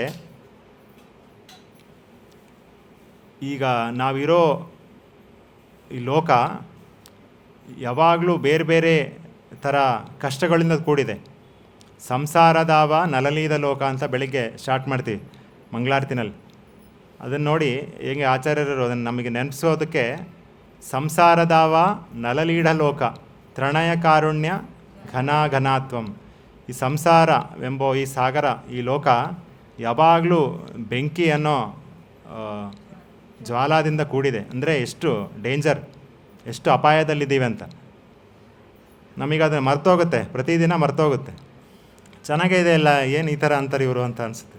ಅದಕ್ಕೆ ಪ್ರತಿದಿನ ನಾವು ಸಂಸಾರ ದಾವದಲ್ಲಿದ್ದೀವಿ ಅನ್ನೋದು ನೆನೆಸ್ಕೋಬೇಕು ಅನ್ನೋದಕ್ಕೆ ಇದು ಮಾಡಿದ್ದಾರೆ. ಏಕ ಸಂಸಾರ ದಾವ ಅನ್ನೋದಂದರೆ ಎಷ್ಟೊಂದು ನಮಗೆ ಬೇರೆ ಬೇರೆ ಕಷ್ಟಗಳು ಬರುತ್ತೆ. ಯಾವುದ್ಯಾವುದು? ಜನ್ಮ, ಮೃತ್ಯು, ಜರ, ವ್ಯಾಧಿ, ಆಧ್ಯಾತ್ಮಿಕ ಕ್ಲೇಶ, ಅಧಿಭೌತಿಕ ಕ್ಲೇಶ, ಅಧಿದೈವಿಕ ಕ್ಲೇಶ. ಈಗ ಹೇಳ್ತಾ ಹೋದರೆ ಎಷ್ಟೊಂದು ಕ್ಲೇಶಗಳಿದೆ. ನಾವು ಅದರಲ್ಲಿ ಎಷ್ಟೊಂದು ಅಡ್ಜಸ್ಟ್ ಆಗಿದ್ದೀವಿ ಅಂದರೆ ಅದು ಓಕೆ ಅಂತ ಅಂದ್ಕೊಂಡಿದ್ದೀವಿ. ಆದರೆ ಸಂಸಾರ ದಾವದಲ್ಲಿದ್ದೀವಿ ಅಂತ ನಮಗೆ ಗೊತ್ತಾದರೆ ನಾವು ಅವಾಗ ಪ್ರತಿ ಕ್ಷಣವೂ ಸರಿಯಾಗಿ ಈ ಸಂಸಾರದ ಧಾವದಿಂದ ಹೊರಬರೋ ಅಂತ ಪ್ರಯತ್ನ ಮಾಡ್ತೀವಿ. ಈಗ ಒಂದು ಉದಾಹರಣೆ ಹೇಳಬೇಕಂದ್ರೆ, ಈಗ ನೀವು ಒಂದು 100 ಅಂತಸ್ತಿನ ಒಂದು ಬಿಲ್ಡಿಂಗಲ್ಲಿ ಇರ್ತೀರ. ಆವಾಗ ಸಡನ್ನಾಗಿ ಒಂದು ಫೈರ್ ಅಲಾರಾಮ್ ಬರುತ್ತೆ. ಫೈರ್ ಅಲಾರಾಮ್ ಅಂದರೆ ಎಲ್ಲೋ ಬೆಂಕಿ ಎತ್ತಿದೆ ಅಂತ ಅಂತಸ್ತಲ್ಲಿ ಎಲ್ಲೋ ಬೆಂಕಿ ಎತ್ತಿದೆ. ಸೊ ಎಲ್ಲರೂ ಬೇಗ ಹೋಗ್ತಾ ಇರ್ತಾರೆ. ಯಾವಾಗ ಬೇಕಾದರೂ ಬೆಂಕಿ ಎಲ್ಲ ಅಂತಸ್ತುಗಳಿಗೆ ಬಂದು ಎಲ್ಲ ಇದಕ್ಕೆ ಬಂದು ಎಲ್ಲ ಉರಿದೋಗಿ ಎಲ್ಲ ಕಡೆನೂ ಎಲ್ಲ ಜೀವ ಹಾನಿ ಆಗ್ಬೋದು. ಸೊ ನಾವೇನು ಮಾಡ್ತೀವಿ ಅವಾಗ?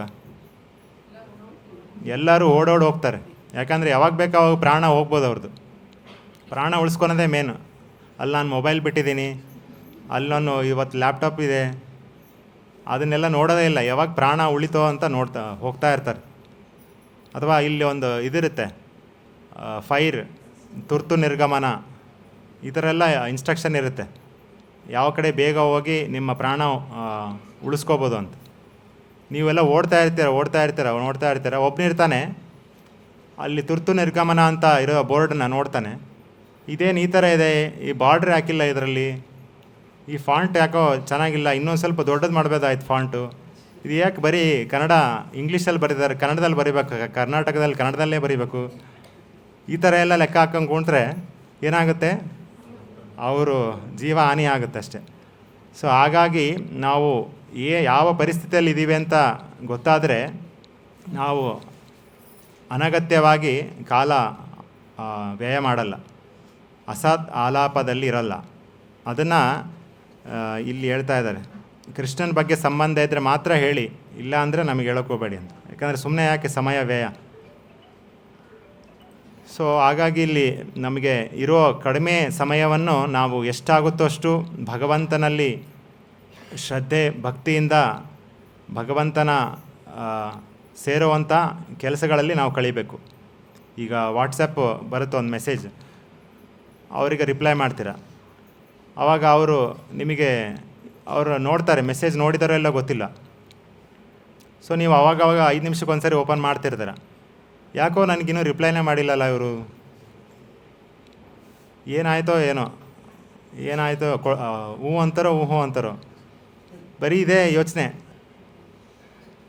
ಅಲ್ಲ, ಮೆಸೇಜ್ ನೋಡಿದ್ದಾರೆ, ರಿಪ್ಲೈ ಮಾಡ್ಬೋದಾಗಿತ್ತು, ಯಾಕೋ ಮಾಡಿಲ್ಲ. ಸೊ 101 ನಮ್ಮ ಯೋಚನೆಗಳು ಬರುತ್ತೆ. ಸೊ ನಮಗೆ ನಾವು ಕರೆಕ್ಟಾಗಿ ನಿರ್ಧಾರ ಮಾಡಬೇಕು, ದಿನಕ್ಕೆ ಇಷ್ಟು ಹೊತ್ತು ಮಾತ್ರ ನಾನು ಈ ಮೊಬೈಲ್ ಅಥವಾ ಈ ಥರ ವಿಷಯಗಳನ್ನು ಬಗ್ಗೆ ನಾವು ಸಮಯ ವ್ಯಯ ಮಾಡ್ತೀನಿ, ಬೇರೆ ಸಮಯದಲ್ಲಿ ಸರಿಯಾದ ರೀತಿಯಲ್ಲಿ ಸತ್ ವಿಷಯಗಳ ಬಗ್ಗೆ ನಾನು ಸಮಯ ಕಳಿತೀನಿ ಅನ್ನೋದನ್ನು ನಾವು ನಿರ್ಧಾರ ಮಾಡಬೇಕು. ಇಲ್ಲದೇ ಇದ್ದರೆ ಪ್ರತಿ ನಿಮಿಷವೂ ಒಂದೊಂದು ಮೆಸೇಜ್ ಓಪನ್ ಮಾಡಿದರೆ ಒಂದು ಮೆಸೇಜ್ ಬರ್ತಾ ಇರುತ್ತೆ. ಸೊ ನಮಗೆ ಅದು ಹೋಗ್ತಾ ಇರ್ತೀವಿ ಮನಸ್ಸು. ಈಗ ಭಗವದ್ಗೀತೆಯಲ್ಲಿ ಭಾಗವತದಲ್ಲಿ ಎಷ್ಟೊಂದು ಮೆಸೇಜ್ ಇದೆ, ಎಷ್ಟೊಂದು ಸಂದೇಶ ಇದೆ, ಅದನ್ನು ಓಪನ್ ಮಾಡಿ ಭಗವಂತನಿಂದ ಬಂದಿರೋ ಸಂದೇಶವನ್ನು ಓಪನ್ ಮಾಡಿ ಯಾರು ನೋಡ್ತಾನೆ ಇಲ್ಲ, ಬರೀ ಅವನಿಗೆ ಒಂದು ಸಂದೇಶ ಕಳಿಸಿದರೆ ಅವನಿಂದ ಸಂದೇಶ ಬಂದಿಲ್ಲಲ್ಲ ಅಂತ ನೋಡ್ತಾ ಇರ್ತೀವಿ. ಭಗವಂತನ ಸಂದೇಶವನ್ನು ನಾವು ನೋಡೋಕ್ಕೆ ಟೈಮೇ ಇಲ್ಲ. ಸೊ ಹಾಗಾಗಿ ನಾವು ಈ ಸಮಯವನ್ನು ಸರಿಯಾಗಿ ಕಳಿಬೇಕು. ಈಗ ಇವರು ಹೇಳ್ತಾರೆ, ಚಾಣಕ್ಯ ಪಂಡಿತರು, ಸ್ವರ್ಣಕೋಟಬೀನ ಲಭ್ಯತೆ ಅಂದರೆ ಸಾವಿರಾರು ಕೋಟಿ ಸ್ವರ್ಣ ಅಂದರೆ ಬಂಗಾರದ ನಾಣ್ಯಗಳನ್ನು ಕೊಟ್ಟರೂ ಸಹ ಒಂದು ಕ್ಷಣ ಸಹ ನಮಗೆ ಸಿಗಲ್ಲ ಅಂತ. ನೀವೇನಾದರೂ ಕೊಂಡ್ಕೋಬೋದು ಈ ಜಗತ್ತಿನಲ್ಲಿ. ಈಗ 9 ಗಂಟೆ, ಈಗ ಎಷ್ಟು ಟೈಮ್, 9:40 ಆಗಿದೆ. ಸೊ ಇವತ್ತಿನ ದಿನ 9 ಗಂಟೆ ಮತ್ತೆ ಬರೋದೇ ಇಲ್ಲ ನೋಡಿ, ಹೋಯ್ತು, ಅರ್ಧ ಗಂಟೆ ಮುಗಿದೇ ಹೋಯ್ತು. ಸೊ ಇಷ್ಟು ಸೀರಿಯಸ್ ಆಗಿದೆ ವಿಷಯ. ಯಾಕಂದರೆ ನಮಗಿರೋದೇ ಇಷ್ಟು ಆಯಸ್ಸು ಅಂದಮೇಲೆ ನಮ್ಮದು ಹೋಗ್ತಾ ಇದೆ. ಸೊ ನಾವು ಪ್ರತಿ ಕ್ಷಣವೂ ಎಷ್ಟು ನಾವು ಸರಿಯಾಗಿ ಉಪಯೋಗಿಸ್ಕೊಳ್ತೀವಿ ಅನ್ನೋದ್ರ ಬಗ್ಗೆ, ಅದ್ರ ಮೇಲೆ ನಮ್ಮ ಮುಂದಿನ ಭವಿಷ್ಯ ಅಡಗಿದೆ. ಸೊ ಹಾಗಾಗಿ ನಾವು ವ್ಯರ್ಥವಾಗಿ ಸಮಯ ಕಳಿಬಾರ್ದು. ನಮ್ಮ ಜೀವನದ ಉದ್ದೇಶ ಅಸತೋಮ ಸದ್ಗಮಯ, ತಮಸೋಮ ಜ್ಯೋತಿರ್ಗಮಯ, ಮೃತ್ಯೋಮ ಅಮೃತಂ ಗಮಯ. ಈ ಮೃತ್ಯುವಿನ ಲೋಕದಿಂದ ಅಮೃತ್ಯು ಲೋಕಕ್ಕೆ ಅಂದರೆ ವೈಕುಂಠ ಲೋಕ, ಆಧ್ಯಾತ್ಮಿಕ ಲೋಕಕ್ಕೆ ಹೋಗೋದೇ ನಮ್ಮ ಜೀವನದ ಉದ್ದೇಶ. ಹಾಗಾಗಿ ನಮ್ಮ ಗುರಿ ಸರಿಯಾಗಿ ಮಾಡಿಕೊಂಡ್ರೆ ಆಟೋಮೆಟಿಕಲಿ ನಮ್ಮ ಮನಸ್ಸು, ನಮ್ಮ ಬುದ್ಧಿ ಎಲ್ಲ ಅದೇ ರೀತಿ ನಮಗೆ ಗೈಡ್ ಮಾಡುತ್ತೆ. ಈಗ ಒಬ್ಬ ವಿದ್ಯಾರ್ಥಿ, ನಾನು ಈ ಸರಿ ಮೊದಲನೇ ದರ್ಜೆಯಲ್ಲಿ ಮೊದಲನೇ ರ್ಯಾಂಕ್ ಪಡಿಬೇಕು ಅನ್ನೋ ಒಂದು ಗೋಲ್ ಇಟ್ಕೊಂಡ್ರೆ ಅವನಿಗೆ ಎಲ್ಲ ಸರಿಯಾದ ಮಾರ್ಗದರ್ಶನ ಬರ್ತಾ ಇರುತ್ತೆ. ಅವರ ಪೋಷಕರು ಹೇಳ್ತಾ ಇರ್ತಾರೆ, ಅವನ ಮನಸ್ಸು ಹೇಳ್ತಾ ಇರುತ್ತೆ, ಅವನು ಯಾವುದೇ ಸಮಯವನ್ನು ವ್ಯಯ ಮಾಡಲ್ಲ, ಎಲ್ಲ ಓದಿನ ಮೇಲೆ ಗಮನ ಇರುತ್ತೆ. ಸೊ ಒಬ್ಬ ಬಿಸ್ನೆಸ್ ಮ್ಯಾನ್ ನೋಡಿ, ಈಗ ಅಂಬಾನಿಯವರು ಹೇಗೆ ಅವರು ಅಂಬಾನಿ ಆದರು, ಎಷ್ಟು ಕಷ್ಟಪಟ್ಟಿರಬೇಕು, ಅಷ್ಟೊಂದು ಸಾವಿರಾರು ಕೋಟಿ ಚೆಲ್ತಾರೆ ಅಂದರೆ ಎಷ್ಟು ಕಷ್ಟಪಟ್ಟಿರಬೇಕು. ಸೊ ಅವರು ಆ ರೀತಿ ಆಗಿದ್ದಾರೆ ಅಂದರೆ ಪ್ರತಿಯೊಂದು ಕ್ಷಣನೂ ಯೋಚನೆ ಮಾಡ್ತಾರೆ, ಎಷ್ಟು ಬರ್ಬೋದು ನನಗೆ ದುಡ್ಡು. ಆವಾಗಲೇ ಅಲ್ಲಿ ಯೋಚನೆ ಟೈಮ್ ಕಳೆಯೋದು. ಈಗ ನಾವೆಲ್ಲ ಹೊರಗಡೆ ಯಾರನ್ನಾರ ಮೀಟಾಗಿ ಹೋಗ್ತೀವಲ್ಲ, ಫೋನ್ ಮಾಡಿದರೆ ಫೋನ್ ಎತ್ತಲ್ಲ, ಅಲ್ಲೋದ್ರೆ ನಮಗೆ ಸಮಯ ಇಲ್ಲ, ಆಮೇಲೆ ಯಾವಾಗಾರ ಬರ್ರಿ ಅಂತಾರೆ. ಯಾಕಂದರೆ ಅಷ್ಟೊಂದು ಅವರು ಲೀನವಾಗಿದ್ದಾರೆ. ಎಷ್ಟು ದುಡ್ಡು ಬರುತ್ತೆ, ಇಷ್ಟು ಸಮಯದಲ್ಲಿ ನಾನು ಎಷ್ಟು ದುಡ್ಡು ಮಾಡ್ಬೋದು ಅನ್ನೋದು ನಮ್ಮ ಚಿಂತನೆ ಅಲ್ವಾ. ಸೊ ಯಾಕಂದರೆ ಅವ್ರಿಗೆ ಗುರಿ ಇದೆ, ನಾನು ಅತಿ ಪ್ರಸಿದ್ಧ ವ್ಯಕ್ತಿ ಆಗಬೇಕು, ಪ್ರಸಿದ್ಧ ಚಲನಚಿತ್ರ ನಟ ಆಗಬೇಕು, ಪ್ರಸಿದ್ಧ ಎಲ್ಲದರಲ್ಲೂ ಪ್ರಸಿದ್ಧಿ ಆಗಬೇಕು. ಸೊ ಹಾಗಾಗಿ ನಾನು ಒಂದು ಕ್ಷಣನೂ ನಾನು ಕಳ್ಕೊಬಾರ್ದು ಅನ್ನೋ ಗುರಿ ಇಟ್ಕೊಂಡಿದ್ದಾರೆ. ಸೊ ಹಾಗಾಗಿ ನಾವು ನಮ್ಮ ಗುರಿ ಮೃತ್ಯೋಮ ಅಮೃತಂ ಗಮಯ, ಅಲ್ಲಿ ಹೋಗ್ಬೇಕಂದ್ರೆ ನಮ್ಮ ಗುರಿ ಅದನ್ನು ನಾವು ಸರಿಯಾಗಿ ಮಾಡಿಕೊಂಡ್ರೆ ನಾವು ಸ್ವಾಭಾವಿಕವಾಗಿ ಯಾವುದೇ ಸಮಯವನ್ನು ಅಸದ್ ವಿಷಯಗಳಲ್ಲಿ ಕಳೆಯೋದಿಲ್ಲ. ಮತ್ತು ನಾನು ಮೊನ್ನೆ ಒಂದು ಇಲ್ಲೇ ರೈಲ್ವೆ ಸ್ಟೇಷನ್ನಲ್ಲಿ ಎಲ್ಲ ರೈಲ್ವೆ ಆಫೀಸರ್ಸ್ ಒಬ್ಬರದು ಒಂದು ಪ್ರೋಗ್ರಾಮ್ ಇತ್ತು. ಸೊ ಅಲ್ಲಿ ಪ್ರೋಗ್ರಾಮಿಗೆ ಹೋಗಿದ್ದೆ. ಆವಾಗ ಹೇಳ್ತಾಯಿದ್ರು, ಅಲ್ಲಿ ಒಬ್ಬರು ಪ್ರೋಗ್ರಾಮ್ ಎಲ್ಲ ಮುಗೀತು, ಪ್ರಸಾದನೂ ಆಯಿತು. ಆವಾಗ ನಾನು ಹೇಳಿದೆ, ನಮ್ಮ ದೇವಸ್ಥಾನ ಇಲ್ಲೇ ಇದೆ, ಇಲ್ಲಿ ರಾಜಾಜಿನಗರದಲ್ಲಿ, ಬನ್ನಿ ಒಂದು ಸರಿ ದೇವಸ್ಥಾನಕ್ಕೆ ಅಂತ. ಅದಕ್ಕೆ ಅವರು ಹೇಳಿದರು, ನಾನೆಲ್ಲ ಬಂದಿದ್ದೀನಿ ಮುಂಚೆನೇ, ತುಂಬ ಚೆನ್ನಾಗಿದೆ, ದರ್ಶನ ಎಲ್ಲ ಚೆನ್ನಾಗಾಗುತ್ತೆ, ಆದರೆ ಅಲ್ಲಿ ಫುಲ್ ಎಲ್ಲ ಕಮರ್ಷಿಯಲ್ಲೇ ಜಾಸ್ತಿ ಅಂತ ಹೇಳ್ತಾರೆ. ಕಮರ್ಷಿಯಲ್ ಅಂದರೆ ಎಲ್ಲ ಬಿಸ್ನೆಸ್ ಮೈಂಡೆಡ್, ಎಲ್ಲ ಬಿಸ್ನೆಸ್. ನೀವು ಸೆಕ್ಯೂರಿಟಿ ಸ್ಲಿಪ್ಪರ್ ಇಡೋದಕ್ಕೂ ದುಡ್ಡು, ಗಾಡಿ ಇಡೋದಕ್ಕೂ ಒಂದು ದುಡ್ಡು, ಸ್ವೀಟ್ ತೊಗೋಬೇಕು ಅಂದ್ರೆ ದುಡ್ಡು, ಎಲ್ಲದಕ್ಕೂ ದುಡ್ಡು. ಸೊ ಫುಲ್ ಕಮರ್ಷಿಯಲ್ ಆಗಿಬಿಟ್ಟಿದೆ, ಅದಕ್ಕೆ ಅಷ್ಟೊಂದು ಬರಲ್ಲ ಅಂತಾರೆ. ಅವರೊಬ್ಬರೇ ಅಲ್ಲ, ತುಂಬ ಜನ ಹೇಳ್ತಾರಲ್ವ. ಎಷ್ಟು ಜನ ಕೇಳಿದಿರಿ ಈ ಥರ? ಸುಮಾರು ಜನ ದೇವಸ್ಥಾನಕ್ಕೆ ಯಾಕೆ ಬರಲ್ಲ ಅಂದರೆ ತುಂಬ ಕಮರ್ಷಿಯಲ್ಲು, ಅಲ್ಲಿ ಹೋದರೆ ಭಕ್ತಿನೇ ಬರಲ್ಲ ಅಂತಾರೆ ಒಬ್ಬೊಬ್ರು.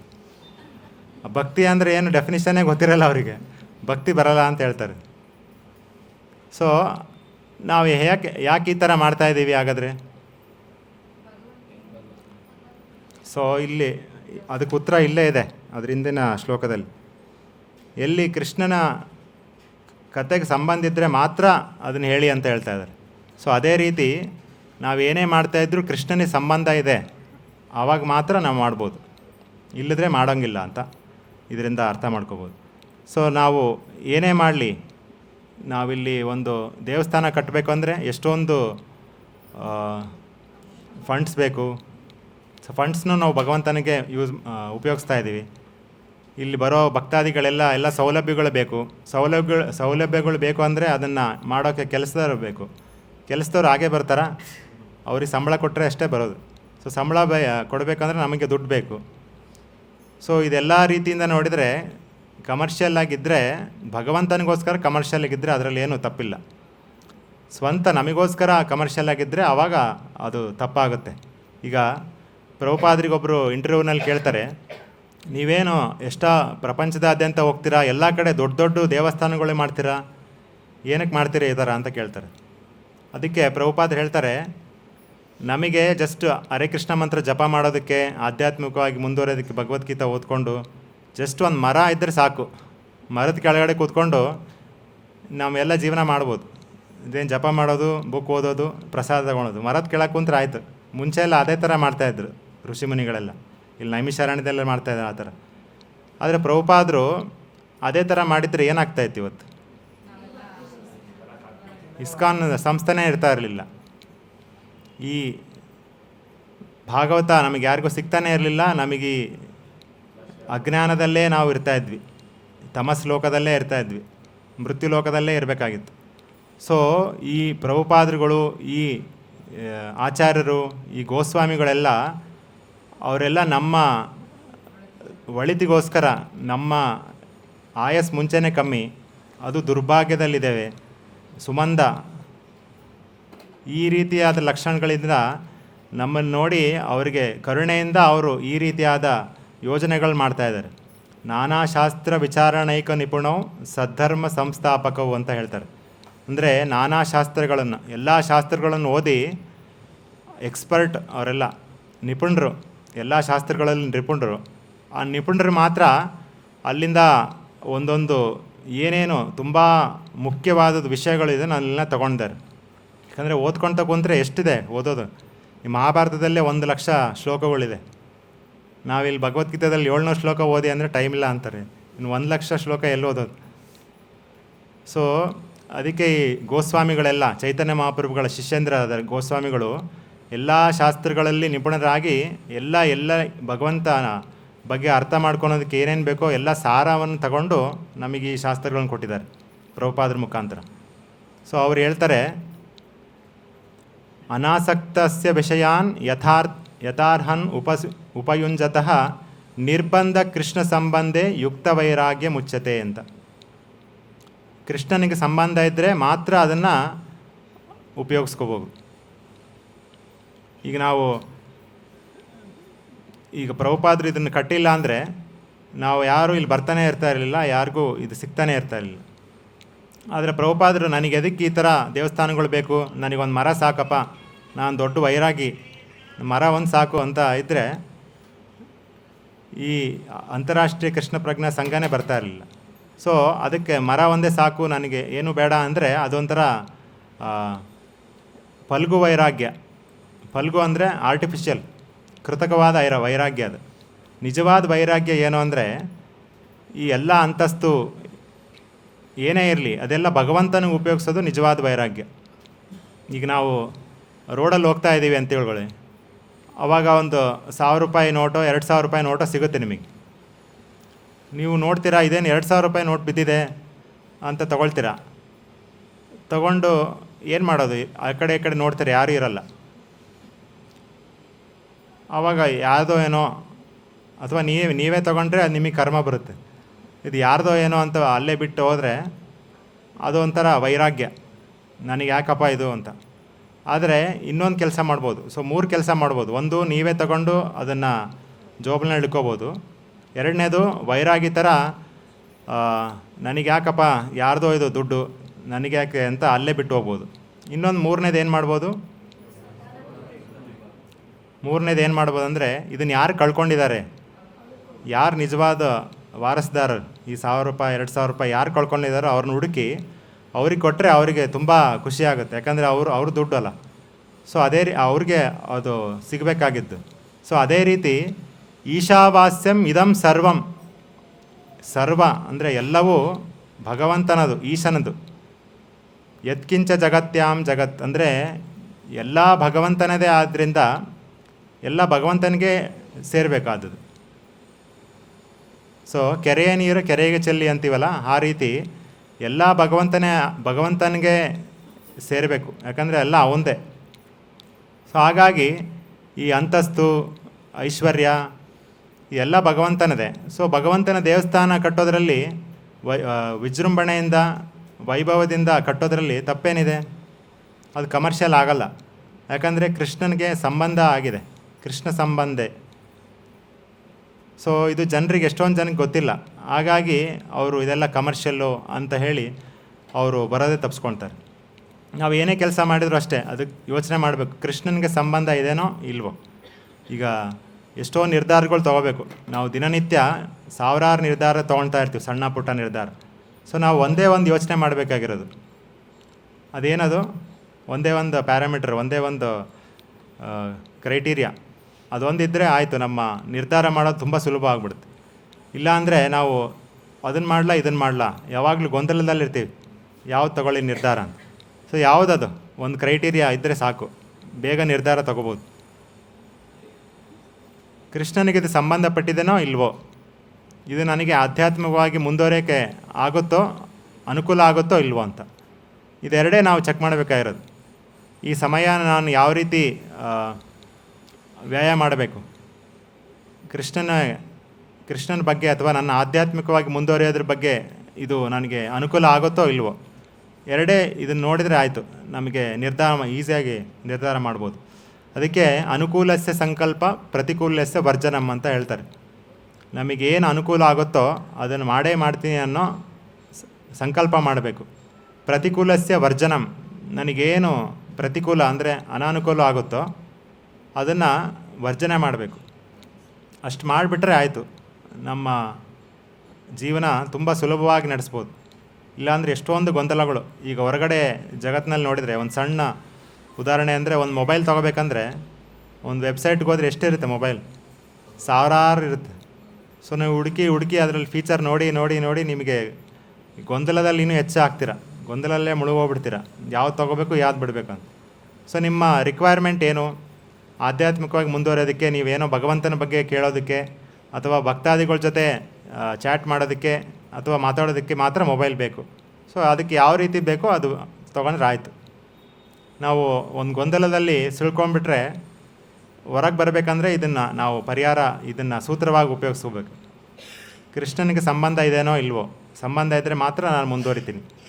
ಹಾಗೆ ನನ್ನನ್ನು ಆಧ್ಯಾತ್ಮಿಕವಾಗಿ ನಾನು ಮುಂದುವರಿಯೋಕ್ಕಿದು ನನಗೆ ಸಹಾಯ ಆಗುತ್ತೋ ಇಲ್ವೋ, ಸಹಾಯ ಇದ್ದರೆ ಮಾತ್ರ ನಾನು ಮುಂದೋಗ್ತೀನಿ. ಸೊ ಆ ರೀತಿ ನಾವು ಸಮಯವನ್ನು ಸರಿಯಾದ ರೀತಿಯಲ್ಲಿ ನಡೆಸ್ಕೋಬೇಕು. ಇಲ್ಲಾಂದರೆ ಎಷ್ಟೊಂದಿದೆ ವಿಚಾರ, ಎಲ್ಲದನ್ನು ನಾವು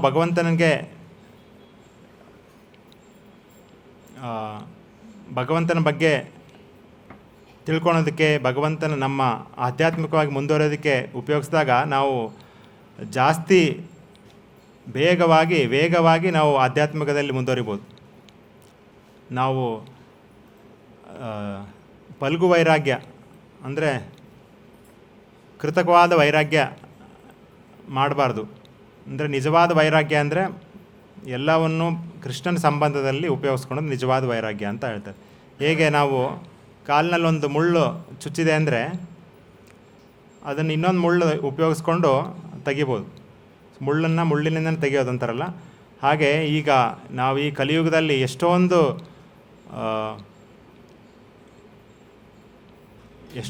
ನಾವು ಅಡ್ವಾನ್ಸ್ ಆಗಿದ್ದೀವಿ ಅಂದರೆ